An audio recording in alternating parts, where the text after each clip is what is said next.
Vamos abrir o texto sagrado, irmãos. Último livro do Antigo Testamento, livro do profeta menor Malaquias.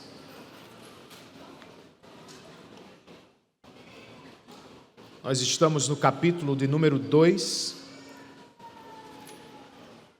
e hoje pela manhã vamos estudar o trecho que começa no versículo 10 e termina no 16. Malaquias, capítulo 2, versículo 10 ao versículo de número 16.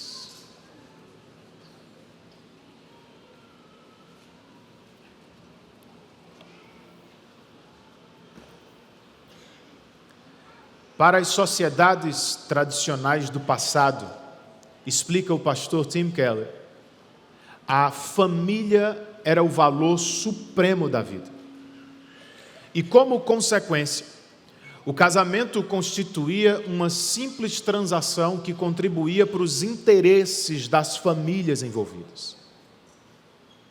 Para as sociedades ocidentais contemporâneas, em contrapartida, o valor supremo da vida é a felicidade individual. E como consequência, o casamento torna-se, acima de tudo, uma experiência de realização e consumo. Ou seja, se no passado o mais importante era o relacionamento, no presente o que mais vale é o indivíduo, a pessoa. Se esta está infeliz no casamento, ou se a paixão romântica esfriou no casamento, ou se o cônjuge já não fornece mais o que é esperado no casamento, pula-se fora e procura-se por um novo casamento. Não é como os crentes devem viver, obviamente. Pois o valor supremo da vida nem é a família, nem é a felicidade individual. O bem supremo da vida para mim e para vocês é Deus. E Deus trata o casamento não como uma relação de consumo, mas como uma aliança, um compromisso de amor radical, sacrificial para o bem dos outros.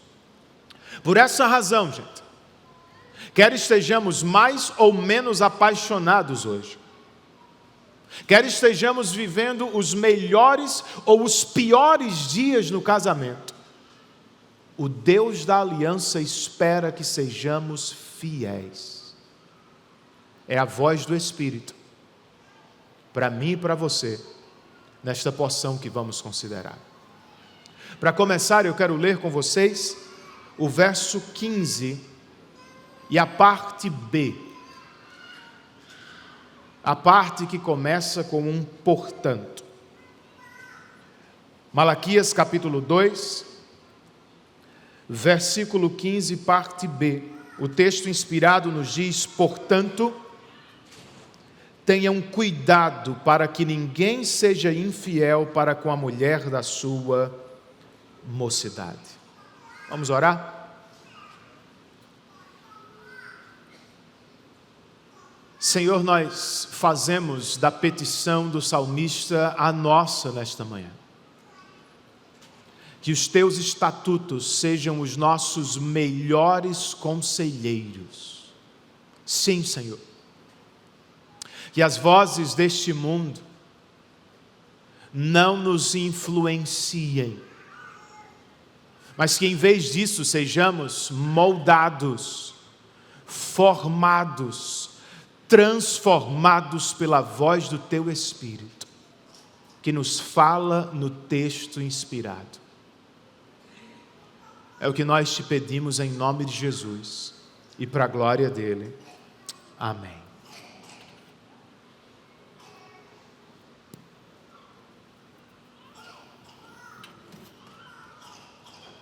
No verso 8, do capítulo 2 que vocês consideraram na última semana, Deus disse aos sacerdotes: vocês se desviaram do caminho, e por meio de sua instrução, levaram muitos a tropeçar.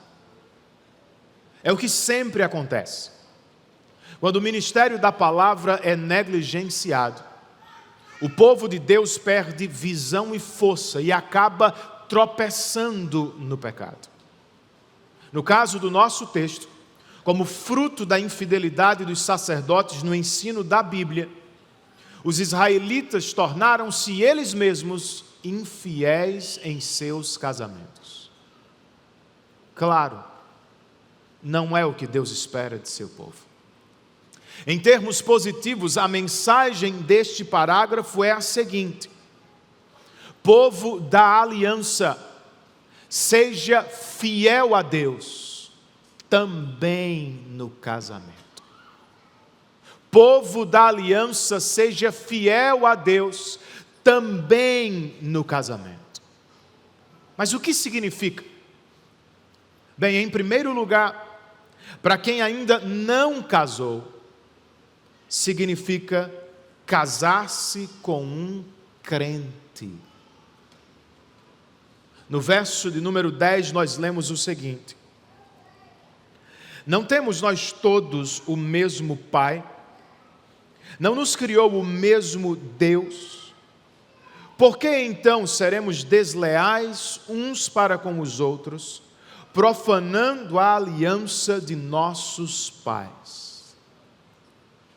As duas primeiras perguntas são retóricas e exigem um forte sim dos leitores do texto. Deus não é só o Criador de todas as coisas. Deus também é o que o contexto pede, o Criador do povo da aliança.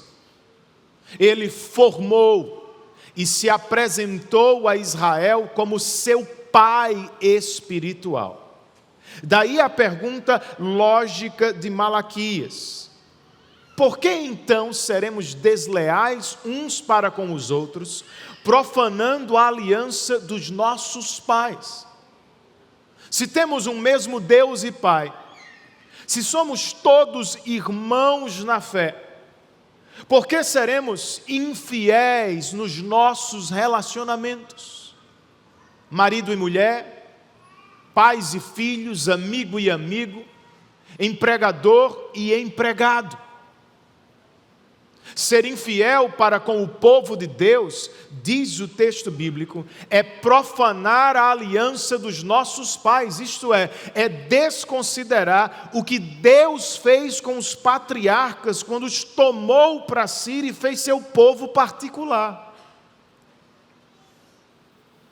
Essa era a situação geral que imperava em Jerusalém. Mas havia também uma situação específica e bastante perigosa, verso de número 11. Malaquias escreve: Judá tem sido infiel, e a abominação foi cometida em Israel e em Jerusalém, porque Judá profanou o santuário do Senhor, o qual ele ama, e se casou com a adoradora de Deus estranho. Vejam, a infidelidade do povo de Deus é chamada na NAA de abominação. Na NVI de coisa repugnante. E na NTLH de coisa nojenta. E tal abominação acontecia tanto em Jerusalém como em Israel, ou seja, pode ter começado na capital, mas já se espalhava para toda a nação. E o que pode ser tão abominável, repugnante e nojento aos olhos do Senhor? Nós lemos: Judá profanou o santuário de Deus ao se casar com a adoradora de um Deus estranho. O problema não era necessariamente a nacionalidade da pessoa com quem se casava. O problema, muito mais, era a lealdade religiosa de tal pessoa. Ela era adoradora de um Deus estranho. E talvez os israelitas pensassem como pensavam das ofertas que levavam ao Senhor. Esta é uma questão pessoal. Deus não se importa. Deus não se mete nesta seara da minha vida. Será? Verso de número 12. Bastante forte, inclusive. O Senhor eliminará das tendas de Jacó aquele que fizer isso, seja ele quem for, mesmo que apresente ofertas ao Senhor dos exércitos. Dá para você, irmão? Aqui está o ensino destes primeiros versos. Casar-se com um não crente é pecado. E por isso vai nos levar para longe de Deus. O mesmo se aplica à infidelidade para com o povo de Deus. É a questão geral, se lembram? Vocês já sabem, aqui nós não queremos ser crentes consumistas. Nós queremos viver como povo da aliança, o que significa que temos compromissos recíprocos. Entretanto, se você insistir em viver entre nós como um consumista, você vai inevitavelmente se colocar fora da bênção, ou como Miguel gosta de dizer, fora da shalom do povo de Deus. Você pode me perguntar como, pastor? Eu te explico. Se nunca se envolve com a igreja local, com as pessoas, eu digo, você vai viver isoladamente, vai ser presa fácil para o inimigo, e ninguém vai perceber quando você estiver em perigo. Se nunca cuida de ninguém entre nós, você será muito pouco cuidado por nós. Se não visita os irmãos, muito provavelmente será pouco visitado. Se não persegue a comunhão e a amizade entre os santos podem até tentar, mas em algum momento eles vão cansar de tentar. Resumindo, você vai perder grande parte do que significa ser igreja. Igreja não é auditório para palestras motivacionais, gente. Nem é uma ONG que se encontra de vez em quando para limpar a praia. Igreja, segundo a Escritura, é uma família. É a família da fé, com quem nós temos compromissos pactuais. Sejamos fiéis a eles. Tratando da questão específica agora, o casamento misto é pecado. E por isso, como diz o texto, ele vai nos levar para longe das tendas de Jacó, ou para longe da igreja de Cristo. Por essa razão, se você ainda não se casou, eu peço que você pense seriamente no que lhe é proposto nesta porção. Casar-se com um não crente é desconsiderar o projeto de Deus para o casamento. O casamento não foi projetado por Deus para ser apenas uma união emocional. O casamento foi projetado por Deus para ser uma união espiritual, na qual homem e mulher vivem diante dele e para a glória dele. Eu te pergunto, como vamos repartir os nossos desejos mais santos com um adorador de um Deus estranho? Casar-se com um não crente, irmãos, é colocar a fé dos nossos filhos em perigo. Já parou para pensar nisso? Os filhos, para o bem e para o mal, copiam seus pais. A quem vão copiar no domingo pela manhã? A quem vão imitar no campo da fé? Quais valores e compromissos guiarão suas vidas e tomadas de decisão? Casar-se com um não crente é colocar a própria fé em perigo. Para casar, todo mundo tem que abrir mão de alguma coisa da lista dos desejos. Não há cônjuge perfeito, irmãos. Contudo, se abrimos mão da fé, quem nos garante que não seremos influenciados por um adorador de um Deus estranho?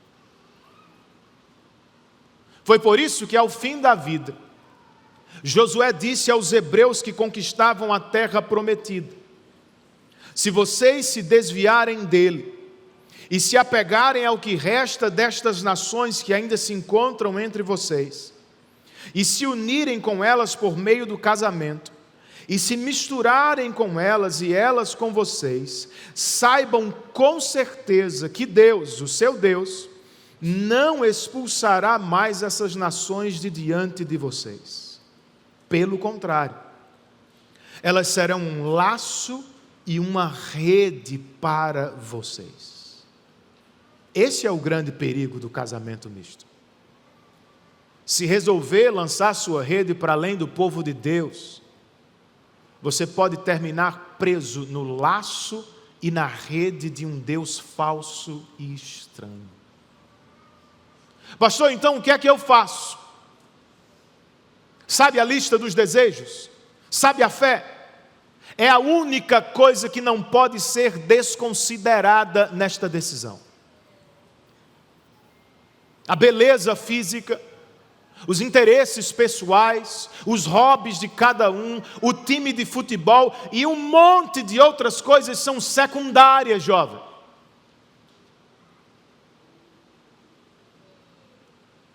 O que mais importa é a centralidade da fé. É o valor que se dá ao Deus da aliança. Teu pretendente leva Deus a sério? Ela olha para a vida pelos óculos da Escritura. Ele te dá sinais que vai te levar para perto de Cristo. Ela te dá indícios que vai cuidar dos filhos para a glória de Deus. As outras coisas têm seu lugar, gente. Porém, nenhuma se compara à fé no Deus da aliança. Ele é crente. Ela é crente de verdade. Sejamos fiéis. Fiéis ao Deus da aliança. Ser fiel a Deus no casamento, em segundo lugar, significa ser leal ao seu cônjuge. Verso 13 nós lemos: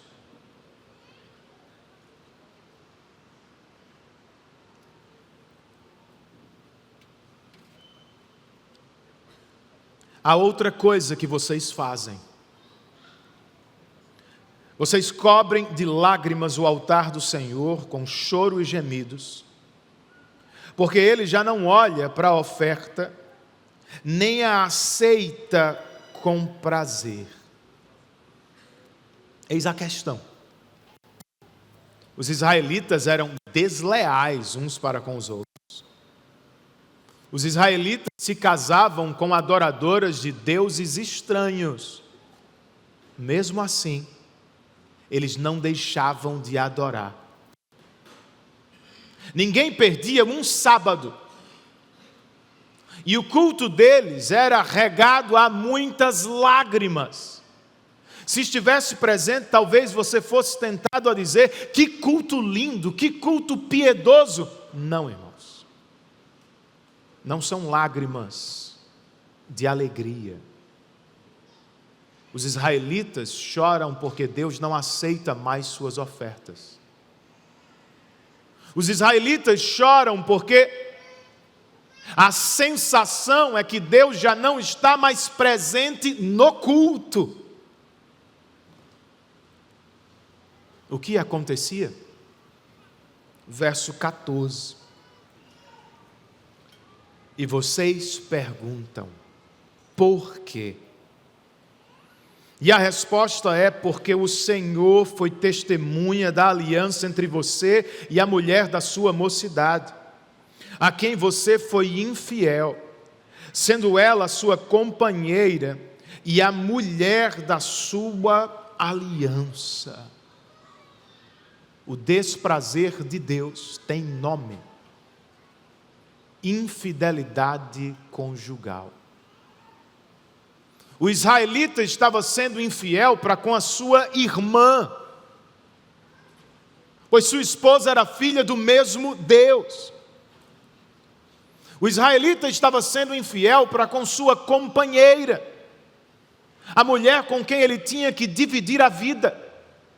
O israelita estava sendo infiel para com a mulher da sua aliança, com quem ele tinha assumido compromissos públicos e radicais.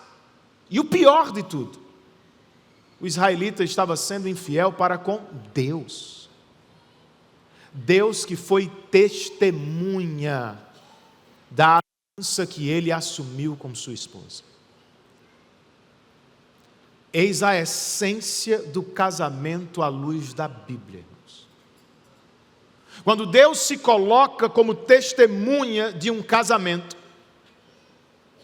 Ele não assiste passivamente, como às vezes nós assistimos. Quando os noivos estão diante do altar e fazem os votos da aliança diante das testemunhas e de um ministro, Deus diz: eu vi, eu confirmo, eu dou a minha bênção e a minha presença vai com vocês, a fim de que vocês sejam um retrato da aliança que eu tenho com o meu povo. Por isso o casamento é tão sublime. E é por isso que ser infiel ao cônjuge resulta no desprazer de Deus. Eu te pergunto, será que é o que você tem experimentado? O culto já não é mais encantador para a sua alma. A leitura bíblica se torna cada vez mais escassa em sua vida. Você não tem mais alegria em tempos de oração. Deus te parece distante e indiferente.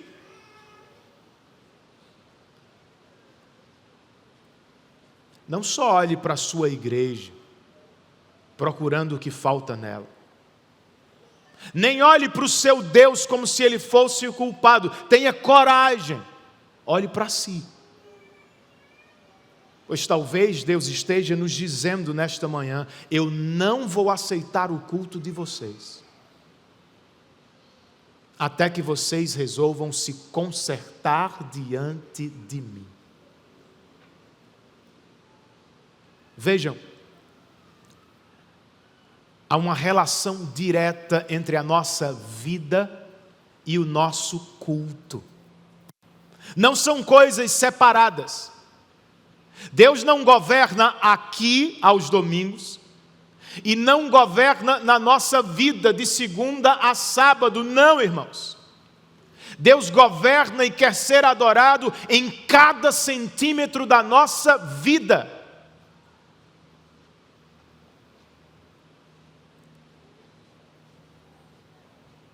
Então, qualquer que seja o pecado que tenha alimentado, da infidelidade conjugal ao desprezo pelo dia do Senhor, aproveite a oportunidade para confessar, para se arrepender, para clamar a Deus por perdão e conserto em sua presença. Caso contrário, saiba disso. Você pode pular, dançar e até sapatear. O desprazer de Deus vai continuar sobre a sua vida, aqui e lá fora. E agora, dando atenção ao pecado específico mencionado no texto, infidelidade conjugal, eu queria repartir algumas coisas com vocês. Basicamente, os israelitas são infiéis porque se esqueceram do significado do casamento para o Senhor. Se é o nosso problema, lembremos nesta manhã, nossos casamentos não foram edificados sobre a areia das emoções e circunstâncias da vida. Nossos casamentos foram edificados sobre a rocha da aliança, do compromisso. Sabe o que quer dizer? Não é porque nos falta paixão no presente, nem é porque estamos atravessando uma fase difícil no casamento, filhos pequenos, doenças, crises financeiras, que agora vamos sair do casamento em busca de uma nova aventura. Não, irmão. Você fez promessas a Deus, e eu assumi compromissos diante dEle. Como crentes, sentindo muito ou pouco, vivendo facilidade ou dificuldade, nós temos que cumprir o que prometemos, para a glória do Senhor. Para tanto, lembre-se, nós não estamos sozinhos. Porque foi testemunha dos nossos casamentos, Deus nos deu a sua bênção, Ele não vai nos deixar para trás. Ele não vai se esconder de quem quer ser fiel. Em vez disso, Ele vai ouvir nossas orações. E vai nos dar alegria em dias de tristeza. Força em momentos de fraqueza. Fé para continuar na aliança para a glória de Deus. Por fim, lembre-se ainda, o casamento é um lugar de prazer, abençoado por Deus.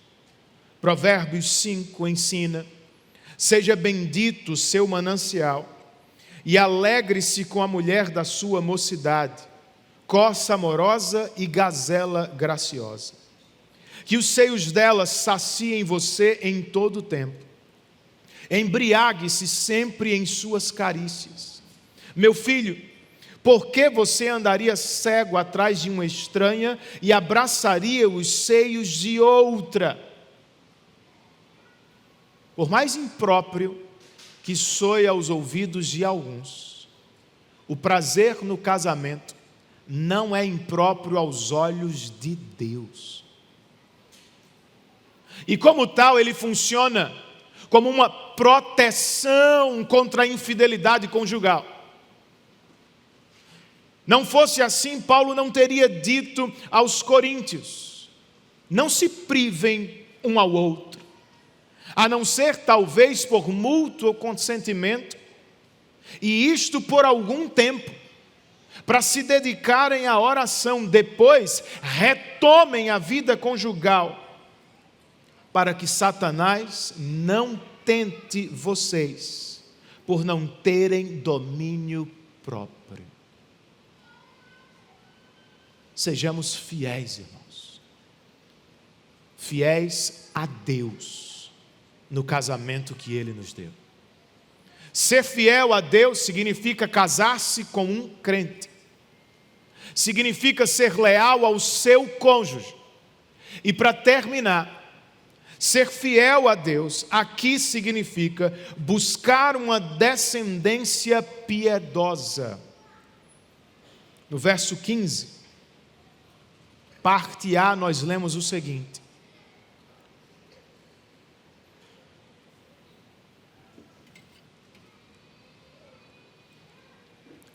não fez o Senhor somente um, mesmo que lhe sobrasse o Espírito? E por que somente um? Porque buscava uma descendência piedosa. Não fez o Senhor somente um, é uma clara referência a Gênesis 2. Quando Deus ordenou que homem e mulher deixassem pai e mãe e se tornassem uma só carne. Citando este mesmo texto, Jesus disse aos fariseus que lhe perguntaram sobre o divórcio: portanto, que ninguém separe o que Deus ajuntou. Mateus 19, verso 6. Mesmo que lhe sobrasse o Espírito.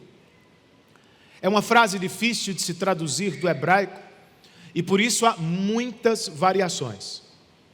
Contudo, eu prefiro ficar com a versão americana ESV, que traduziu este verso assim: Deus não os fez um, com uma porção do Espírito na união deles.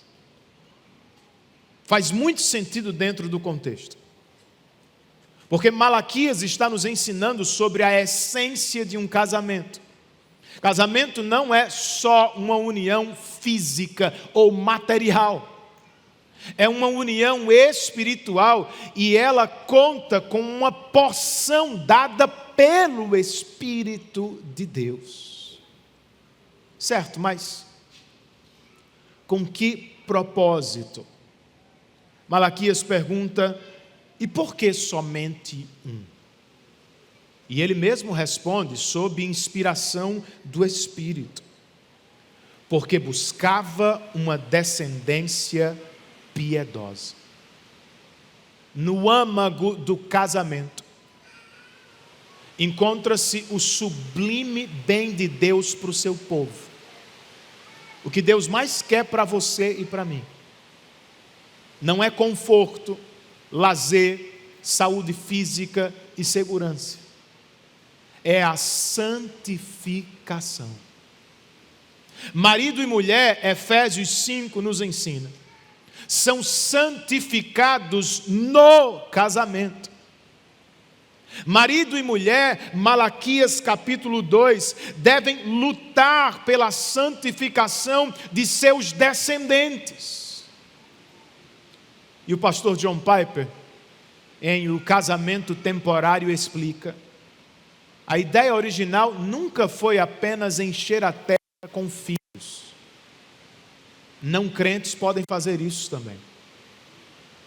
A ideia original sempre foi encher a terra com filhos que conhecem e adoram o Deus único e verdadeiro de Israel. Este é o propósito. Santificação. E dada a gigantesca importância do casamento para Deus, Malaquias termina esta porção com o seguinte, verso 15b e verso 16: portanto, tenham cuidado para que ninguém seja infiel para com a mulher da sua mocidade, porque o Senhor, o Deus de Israel, diz que odeia o divórcio, e também aquele que cobre de violência as suas roupas, diz o Senhor dos Exércitos. Portanto, tenham cuidado e não sejam infiéis. Há dois portantos aqui. Vocês viram? Portanto, tenham cuidado para que ninguém seja infiel para com a mulher da sua mocidade. E, portanto, tenham cuidado e não sejam infiéis. Entre eles nós temos a razão do portanto. Qual é? O Senhor odeia o divórcio. e odeia também aquele que cobre as suas vestes com violência, diz o Senhor dos Exércitos. Voltando a Mateus 19, os fariseus perguntaram a Jesus: então por que Moisés ordenou dar uma carta de divórcio e repudiar a mulher? A resposta de Jesus foi por causa da dureza do coração de vocês que Moisés permitiu. Ele não ordenou que vocês repudiassem a mulher, mas saibam, não foi assim desde o princípio. Ou seja, o divórcio nunca foi parte original do plano de Deus. Nem nunca foi ordenado na lei do Senhor. No entanto, o Antigo e o Novo Testamentos reconhecem que, no mundo caído em que vivemos, divórcios infelizmente acontecem. Era o caso dos dias de Malaquias. Segundo o pastor Ian Duguid, os israelitas estavam abandonando suas esposas porque queriam subir na vida. Vejam, eles se casavam com adoradoras de deuses estranhos, para crescer em um mundo que era dominado pelos persas e pelos babilônios.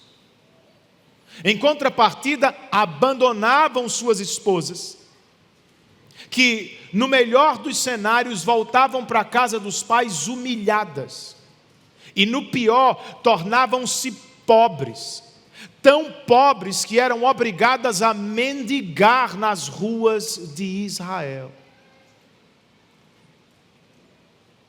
A resposta de Deus para estes homens, a resposta do Senhor dos Exércitos: eu odeio o divórcio. E odeio também a pessoa, que cobre as suas roupas com violência, uma referência às roupas nupciais. Portanto, tenham cuidado e não sejam infiéis. E agora, irmãos?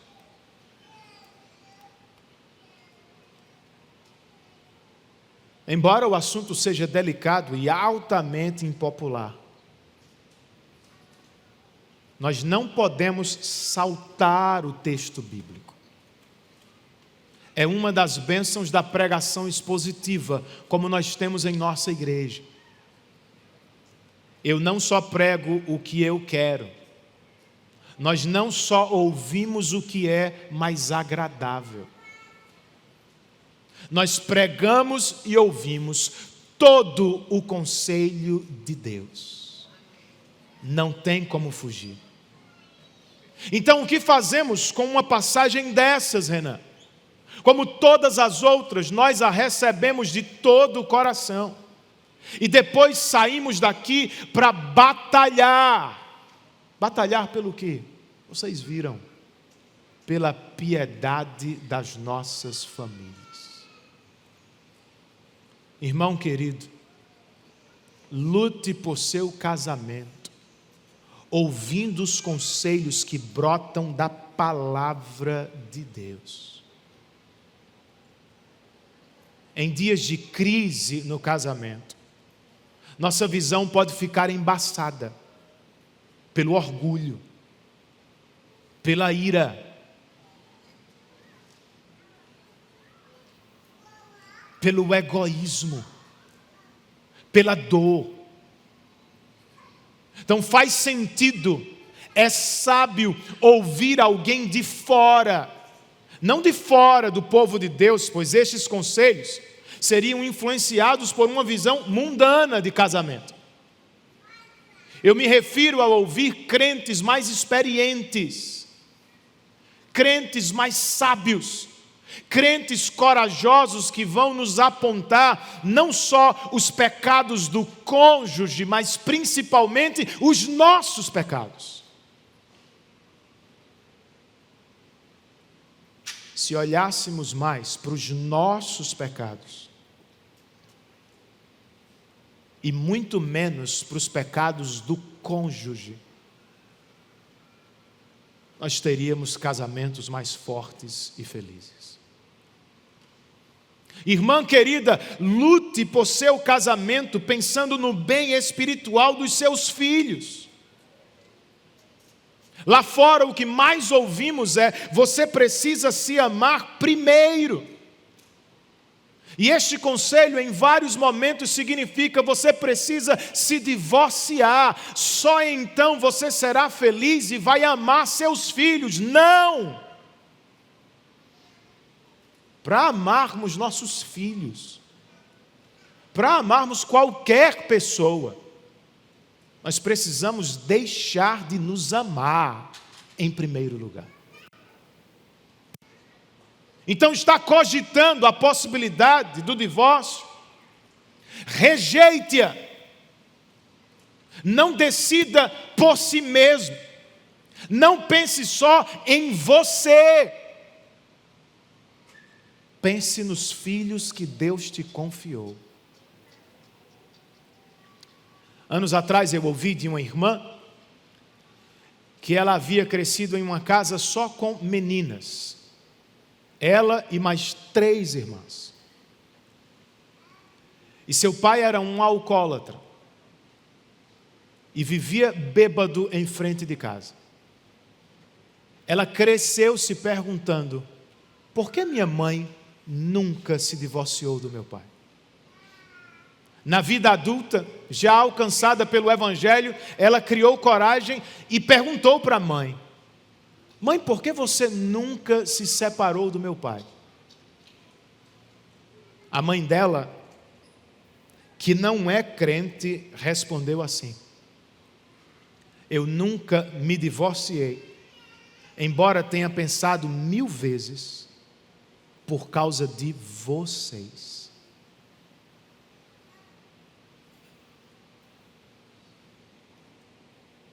Pois eu pensava, ter um homem à porta de casa, mesmo que seja um homem bêbado, é melhor do que não ter homem algum, quando se tem 4 meninas em casa.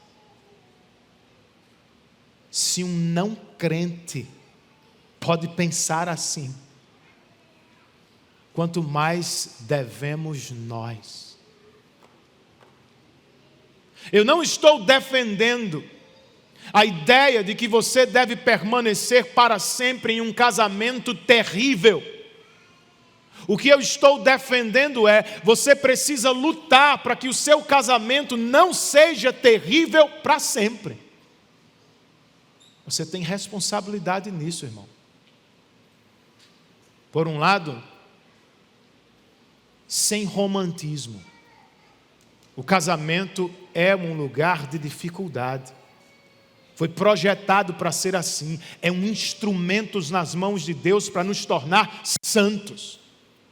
Mas por outro, eu e vocês precisamos lutar para termos um casamento mais feliz. Como?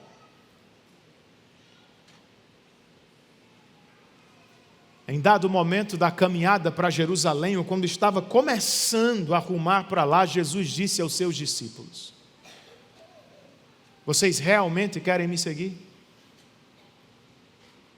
De verdade mesmo? Então negue-se a si mesmo, tome a sua cruz e siga-me. Nós usamos a cruz hoje como um adereço, como um objeto de decoração, como o símbolo máximo da nossa fé. E está tudo bem, mas não podemos esquecer de seu significado original. Para Jesus que falou, para os discípulos que ouviram, cruz significava morte.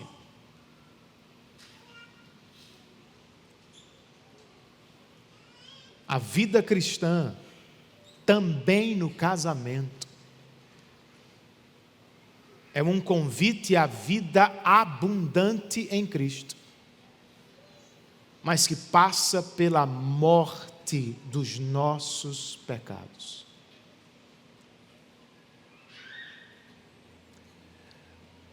Bem, gente, é o que temos que buscar.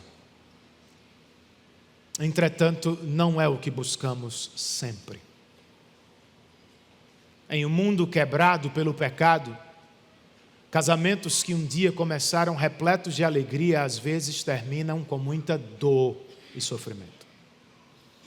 Traição, abandono, abuso e tantas outras coisas complicadas podem destruir o casamento. Se foi o caso, se você destruiu o seu casamento, ou se o seu casamento foi destruído por algum pecado, eu quero lembrá-lo nesta manhã. Em Cristo há salvação. Em Cristo há perdão. Em Cristo há esperança e restauração também para você. E entenda, o divórcio é apenas sintoma do nosso maior problema. Nosso maior problema na vida é que nós temos um caso de amor visceral conosco. Nós lutamos pelo nosso reino em primeiro lugar. Nós queremos a glória do nosso nome acima de todos os outros nomes. Em muitos momentos da caminhada, o que mais nos importa é a nossa felicidade individual. E isso prova que nós nos rebelamos contra o Criador e sua vontade. Os resultados se mostram por todos os lados. Machucamos e somos machucados. E quer saibamos ou não, por causa dos nossos pecados, nós nos colocamos sob a condenação de Deus.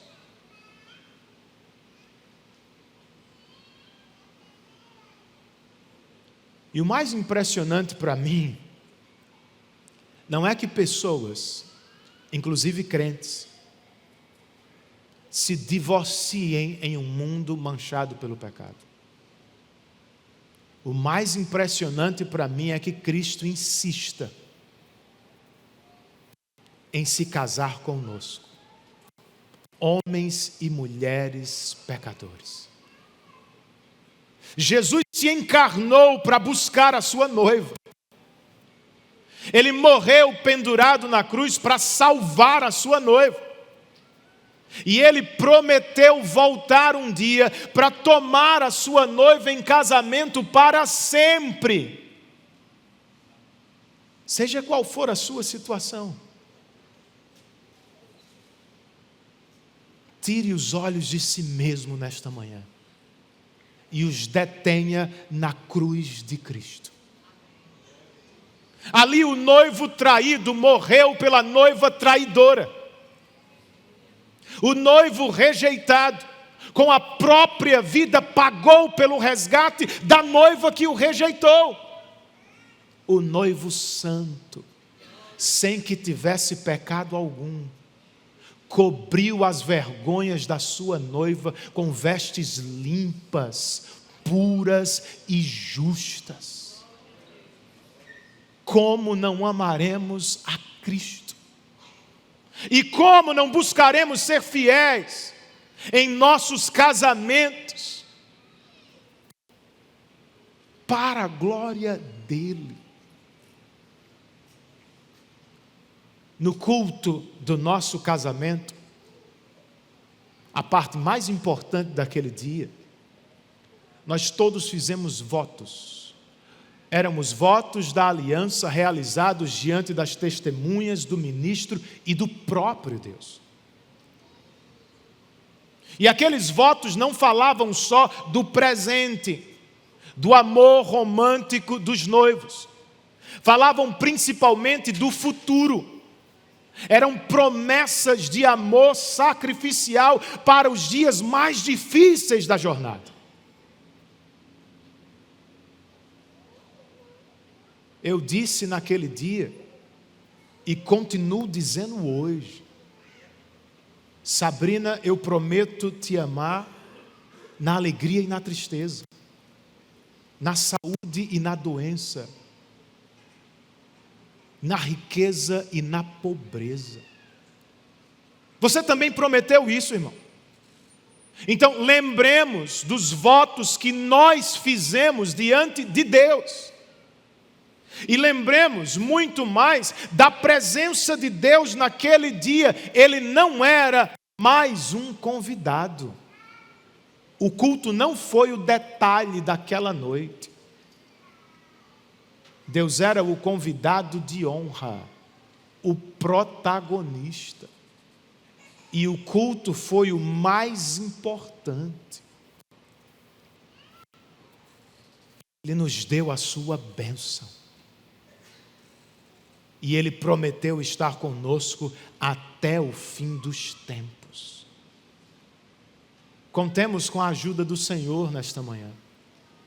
Ajuda esta que Ele nos ofereceu aqui, em Malaquias capítulo de número 2. Queria que você curvasse a sua cabeça, fechasse os seus olhos e tomasse algum tempo para pensar em sua própria vida, pensar em como você tem levado o seu casamento, os seus relacionamentos. Depois disso, ore ao Senhor, pedindo por graça e misericórdia para continuar.